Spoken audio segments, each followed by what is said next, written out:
So guys, dito kami ngayon sa Nongbon Lake Park.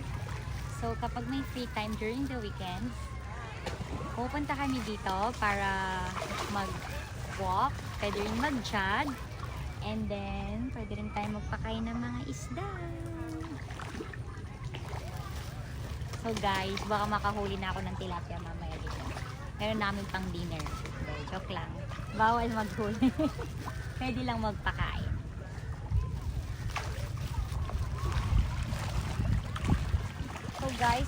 So guys, tong bread na to is inuwi ko lang from school kasi ito yung mga natirang bread na ginamit ng mga kids from the activities. So, kaysa itapon, pwede siyang ipa-feed sa mga kids.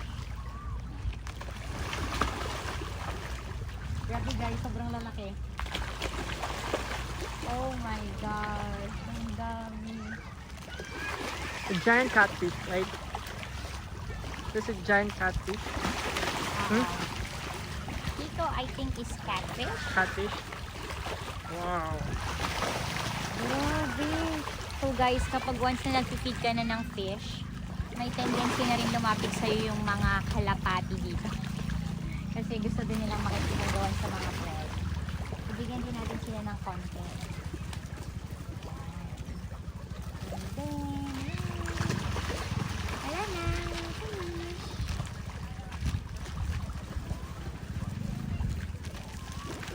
Sana nabusog yung mga dito. Bye! So guys, itong park na to na tinatawag nilang Nongbon Lake Park, isa din siyang pet-friendly park. So kung makikita nyo may mga dogs around, so pwedeng dalhin yung mga dogs freely. You can walk with your dogs, you can jog with your dogs if you want. And hindi lang mga dogs, nagdadala din ng cats yung mga iba. And before, may nakita rin kaming parrot. So yun guys, tapos na kami magpakain ng mga isda. So it's time to walk. Grabe, ang sarap talaga maglakad dito guys. Maaliwalas ang paligid, presko ang hangin. And this is one of the many reasons kung bakit gustong gusto ko dito sa Thailand. Kasi meron silang mga ganitong park na pwedeng puntahan ng mga tao for free.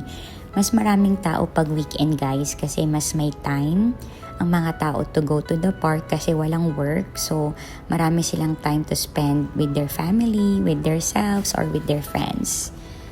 Dito mo talaga marirealize guys na okay lang pala mag-slow down, hindi kailangan magmadali, and don't forget to relax and recharge. Nakaka-happy makita yung mga tao dito na nag-spend ng time para sa sarili nila, with their family or with their friends. And pwede ka rin palang mag-rent ng bike dito guys, so you can bike along the park. So meron ka lang fee na kailangan bayaran at hindi naman siya ganun kamahal. At syempre, mas masaya rin pag may kasama kang maglakad talaga. Mas enjoy kasi may kakwentuhan ka while walking. And of course guys, it's time to jog for a bit.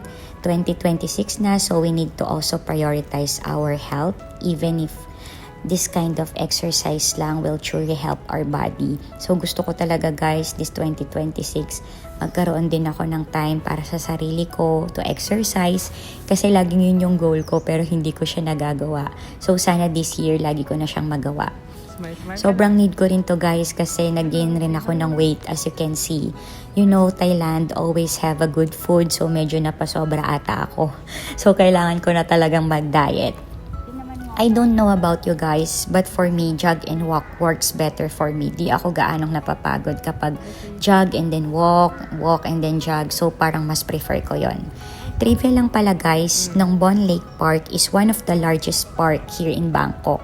So it's roughly about 103 hectares. Diba guys, sobrang laki talaga.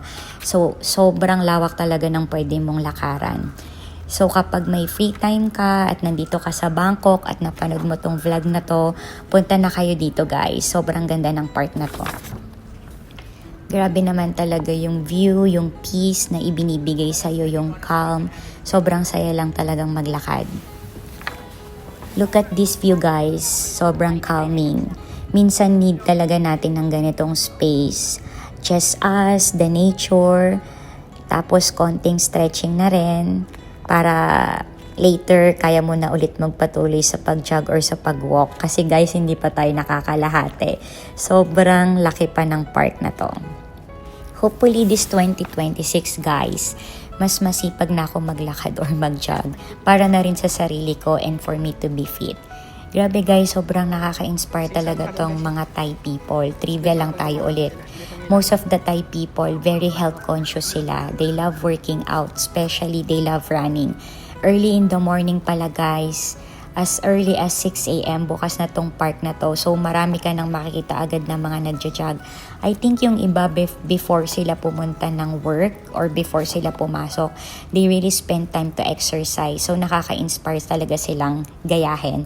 And then tong park na to guys, nagko-close din siya at 6:30 p.m. So literally buong araw bukas siya from Monday to Sunday.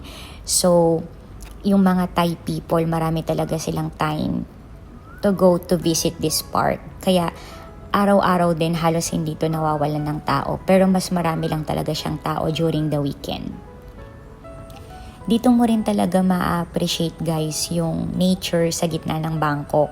Kasi pag nasa gitna ka talaga ng Bangkok, you stay at the city, sobrang parang bilis ng mga pangyayari sa buong araw. Pero pag nandito ka sa park, tahimik lang, presko at sobrang peaceful. Meron rin pala silang mga benches guys na makikita mo while walking or jogging. Then you can sit and rest for a while. Muni-muni lang tayo ng konti, isip-isip lang kung anong mga plano natin for 2026. Habang tinitignan ko rin guys yung lake, naalala ko na okay lang palang mag-pause sa buhay. Hindi kailangan magmadali. So patuloy lang tayo sa paglakad. Dito ko na-realize na it's okay to slow down. Parang ang dami na rin kasing nangyari sa bungad ng 2026 guys. Pero sa mga ganitong pagkakataon na sobrang calming lang at sobrang peaceful, ikaw lang, yung nature, yung fresh air, sapat na. Yung tunog ng hangin, yung mga dahon, parang ang gaan lang sa pakiramdam. Ang saya lang na maglakad-lakad na walang destination, basta calm and peace lang.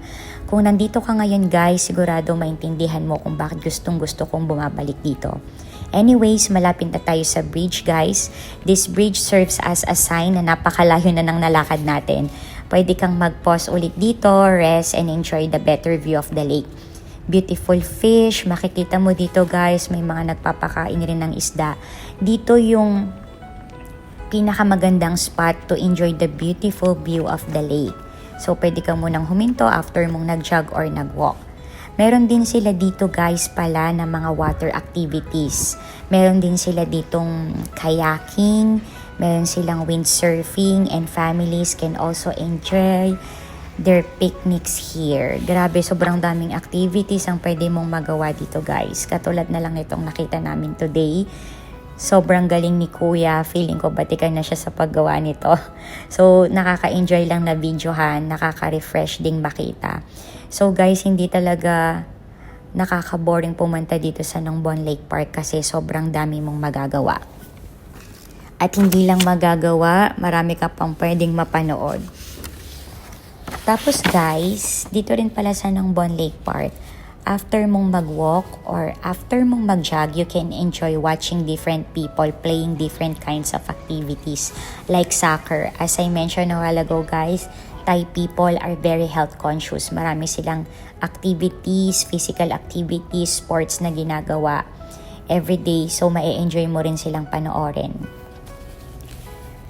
Sometimes guys, na-realize natin na the best therapy talaga is just being present in the moment. Sa mga ganitong moments na mararamdaman mo na okay lang naman magpahinga. Guys, maraming salamat sa pagsama sa akin dito sa Simple Day sa Park. Hopefully, makita ko kayo ulit sa next video. Sana kahit papano ay na-relax rin kayo at na-recharge. Bye!